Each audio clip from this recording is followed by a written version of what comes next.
everything changed after the second album was released.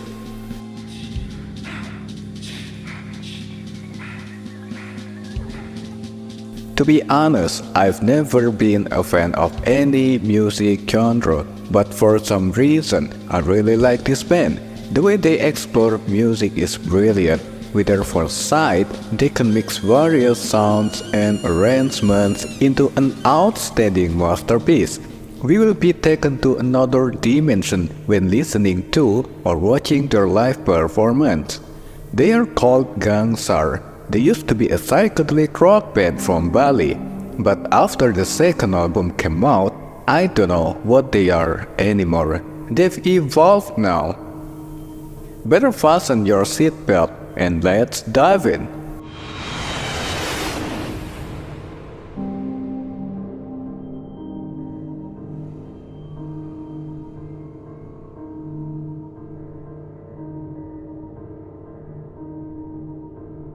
In the beginning, Gangsar was a psych-rock band under the name Rollfast.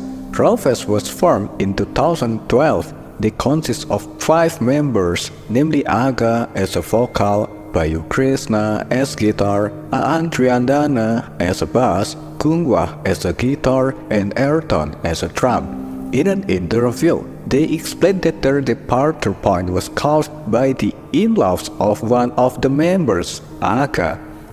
Aga's father-in-law is an architect and stage designer. There happened to be an art event in Bali at the time.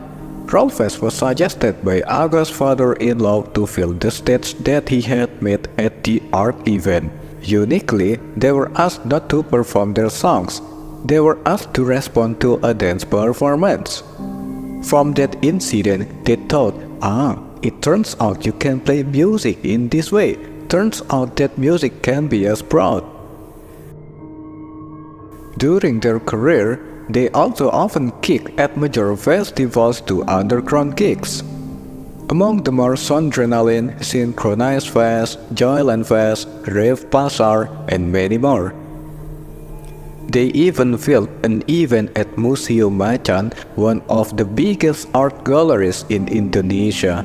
They also had their first album tour in Japan in 2014. Several spots such as Osaka, Nagoya, and Tokyo have been bombarded without hesitation. After 12 years of career, Rollfast decided to change their identity to Gangsar.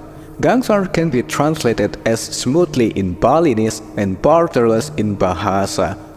Quoted from Hypebeast.com, one of the considerations for this name and identity change stems from the departure of 2 old members and the entry of 2 new members, Adi Jaya Kusuma on guitar and Deva Maliarda on drums.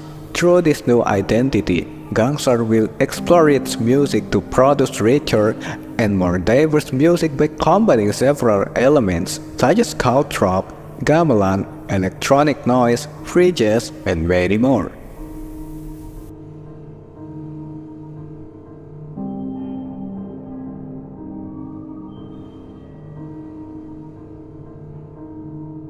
Lens Oil Dream is Pride. Quoted from dcdc.it, the album was released by Thrill Cult Records in September 2015. Lens Oil Dream is Pride is an anagram of the phrase I misread personally. From Gangsar's perspective, the album title means that humans personally jump to conclusions without considering the facts. Aga, the vocalist, also said, "This album is about the explosion of love, anger, hatred, sadness, and human life." This is the output of Gangsar's hard work when they were still influenced by 70s rock, such as rock and roll, hard rock, psych-rock, and progressive rock. There are 10 songs in this album, including Falsum, Rules of World, The Death Stare, Multiple Desert, Baby 69, Electric Illuminators, Blitz 1, Neutral, Destination, Death, and Blitz 2.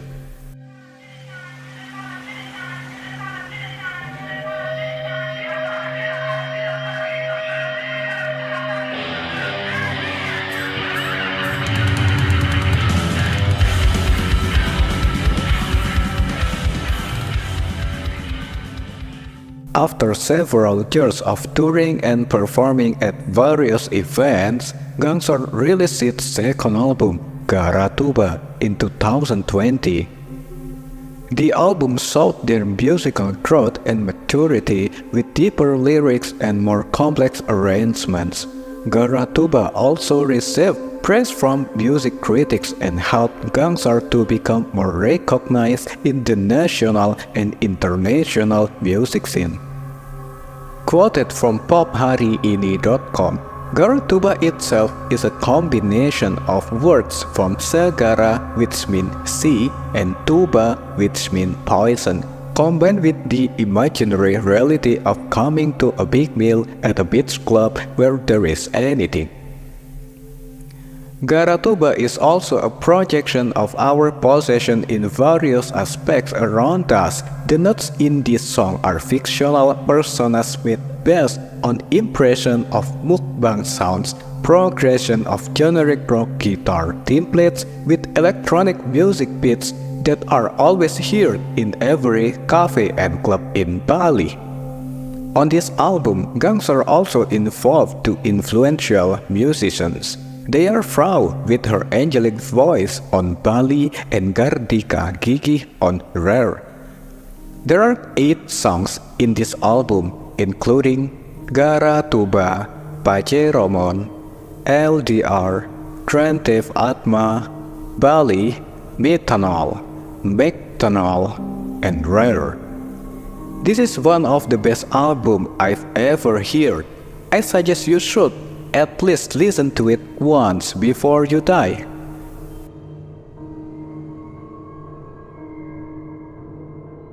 The band, which was originally quite inspired by Pink Floyd, Black Sabbath, and Led Zeppelin, has a unique creative process in making their music.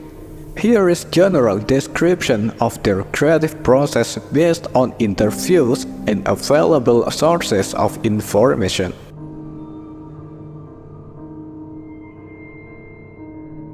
The creative process usually starts with an initial idea that can come from a variety of sources. Band members may be inspired by personal experiences, social situations, literature, movies, or music from other artists. These inspirations are then discussed in a brainstorming session. Let's take the song LDR on the Garatuba album as an example.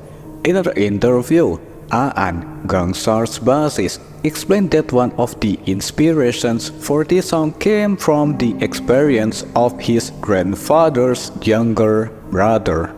His grandfather's younger brother had a hobby of fishing. Aan noticed that almost every afternoon his grandfather's younger brother went to the riverbank. However, after being dressed, he told Aan that he went to the river not just to look for fish.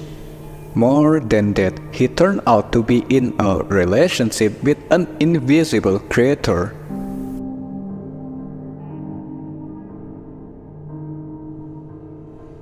Gangsar often uses jamming sessions as a method of exploring musical ideas.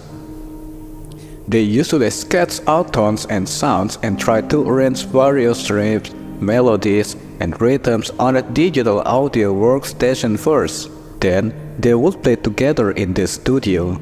This process helps and accelerates them to find strong and interesting musical motifs. They also added Balinese traditional music instruments such as gamelan and pereret as textures. After finding a suitable motif, they start developing the song structure. This involves arranging parts such as the intro, verse, chorus, bridge, and outro. At this stage, they also think about the instrument arrangements, determining how each instrument contributes to the song. Lyrics are often written after the basic music has been formed. Their lyrical themes vary widely, covering topics ranging from personal introspection to social commentary, especially on the increasingly absurd life in Bali. They also include Balinese lyrics in some of their songs.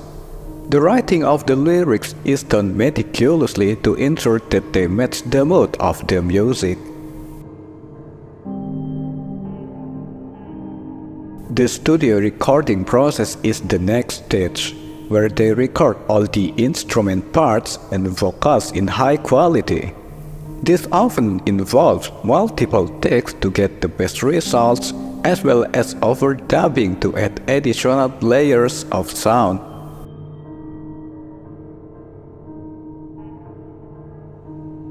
Throughout the entire process, collaboration and feedback between the band members is essential. They give each other input and constructive criticism to improve their work. In addition, they also collaborated with one of Pankot's music producer, Perontaan. They have released the Pajaroman remix.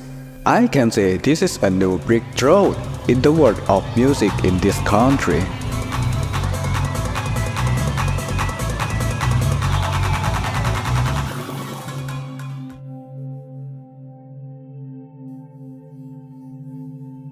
It was Saturday night and Bali was hotter than usual.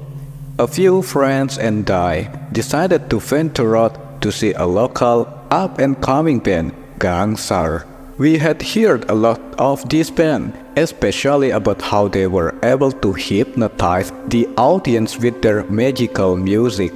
We arrived at the venue around 8 in the evening. The venue was quite simple, yet had a warm and welcoming feel. At the entrance, we were greeted by the smiles of the friendly staff. The atmosphere was also starting to get crowded by the audience who couldn't wait for Gangsar's performance. We rushed to find a strategic spot to enjoy the show. The atmosphere inside the venue was even more festive. Lights with a dominant green color add a magical impression. The smell of Balinese flowers with a mixture of alcohol odors made the atmosphere even more serene.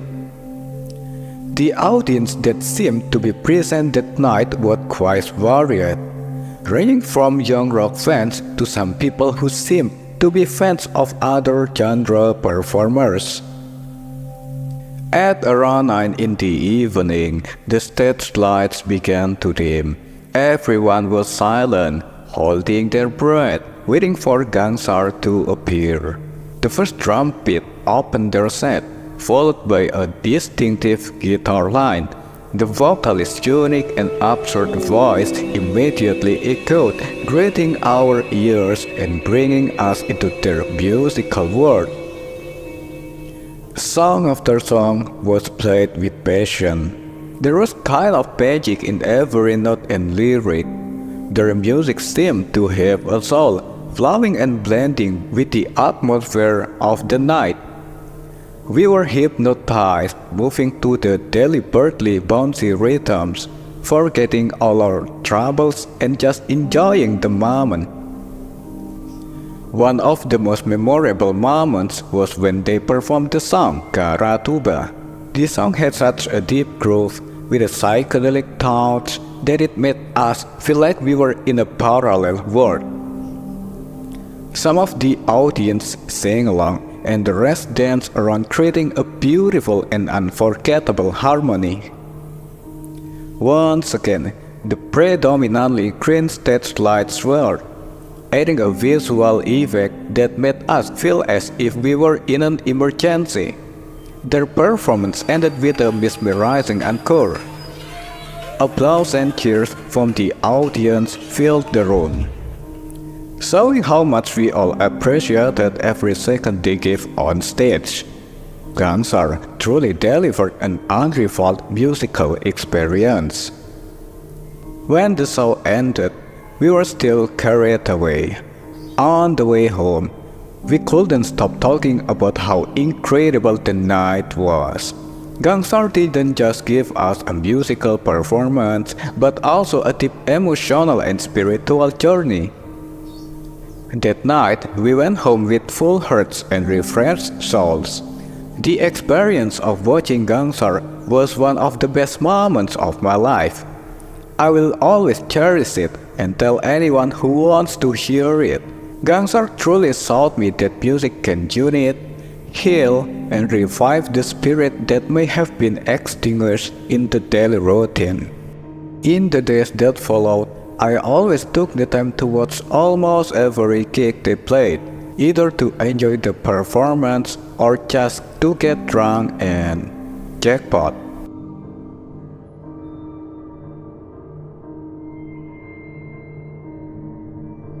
Felix Das, a music journalist, had expressed his opinion about Gangsar in an interview.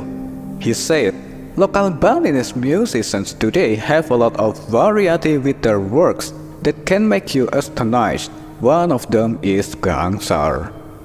Gangsar might be called siluman because when they perform, they will usually adjust the space and place. Anyway, the music is very fluid. Surprisingly, in 2020, Anime magazine named Garatuba as the 25 best albums in Asia. This album took 8th place. I can say that this is quite an achievement. From this, we can also conclude that this band deserves to get more stage on the international scene. As a nobody, I can only enjoy whatever traits Gangsar will serve in the future. Maybe I just hope that this band remains consistent in experimenting in the music world. Hopefully, they can also connect with more people from various countries.